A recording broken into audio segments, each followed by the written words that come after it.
All right, time to do questions 11 through 20. So 11, in which of the following market structures do firms recognize their mutual interdependence? That's definitely going to be oligopoly, because oligopolies, they have to rely on each other to set prices and all that. 12, assume that a profit maximizing firm is perfectly competitive in both the output and factor markets and is in long run equilibrium. Let's draw that.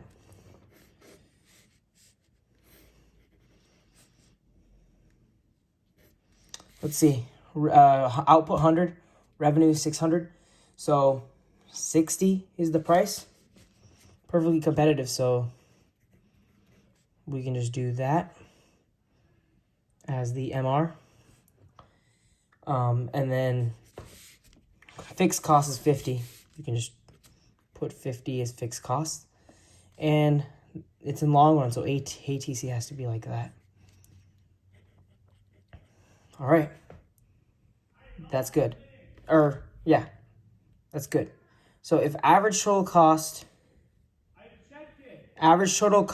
is, so if this is output MC equals MR is 100 units.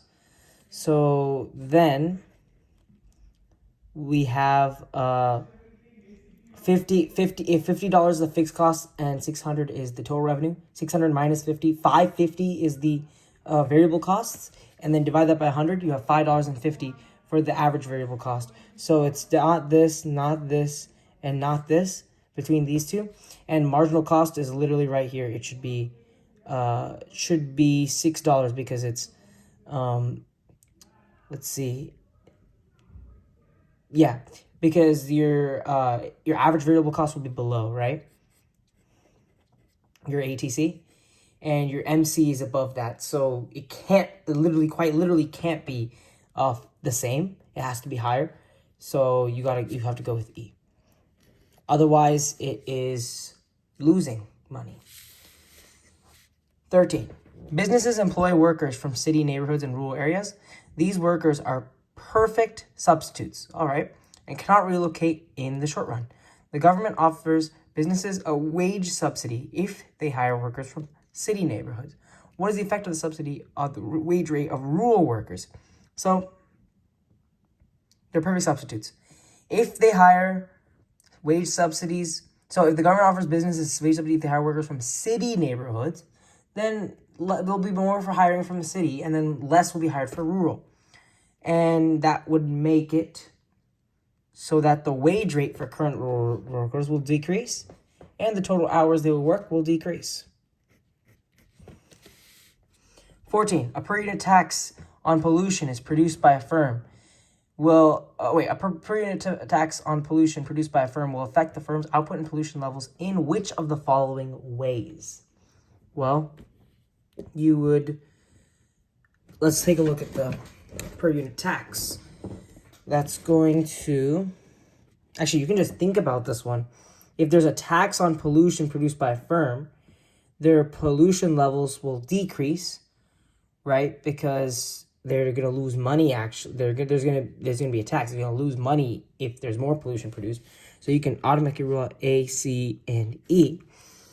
And then, well, if there's a tax, if they have to lower the pollution that they're emitting, then there's going to be less produced. So it should be D. 15. Which of the following will most likely lead to more equal distribution of income? All right, for this one, an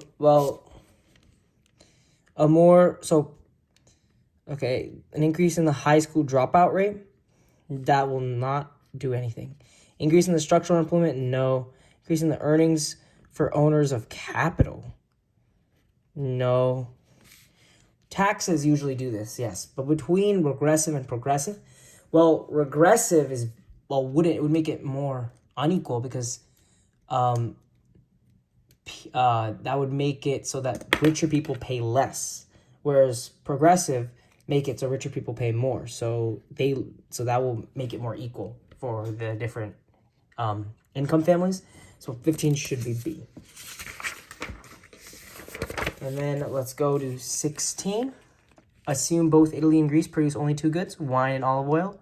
If Italy holds a comparative advantage in production of wine, then which of the following statements is not true? All right. So for this one, Italy. Okay, so if Italy holds a comparative advantage in production of wine, which of the following is not true? Italy must hold enough. That is definitely the answer, because that is not true. It's not. Well, it's not. It could be true, but it's saying must. So it must hold an absolute advantage. That's false. You can really everything else.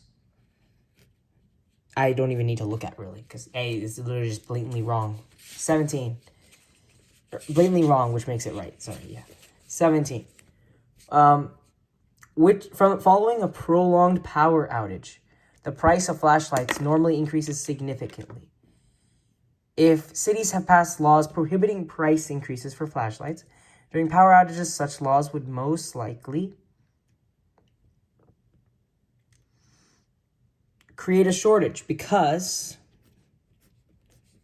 you would have more demand, because power outage, you have more demand for flashlights, but the supply is less because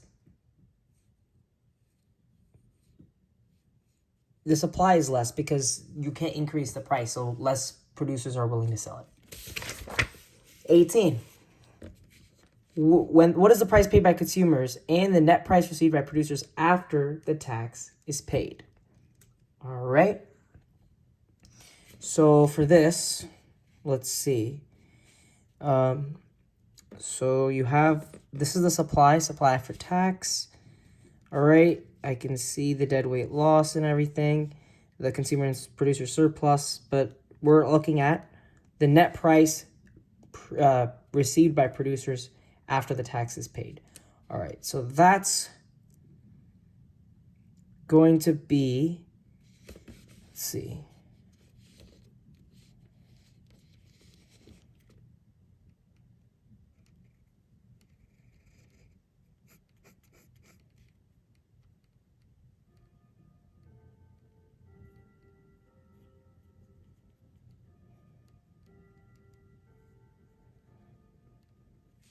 Yeah, looks like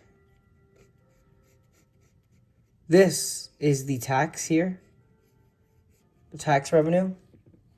This here is producer surplus, and here's consumer surplus. Or, sorry, switch that. And here's deadweight loss. That's what it looks like to me. So the price paid by consumers is going to it's going to be 1045, because that's where the new that's the new equilibrium position, and that's going to take A and B out and E out here. And the received by producers is not going to be 1045, but actually 945, because the tax is going to the government. So that should go with D. According to the diagram, what is the dollar amount of unit tax? All right, that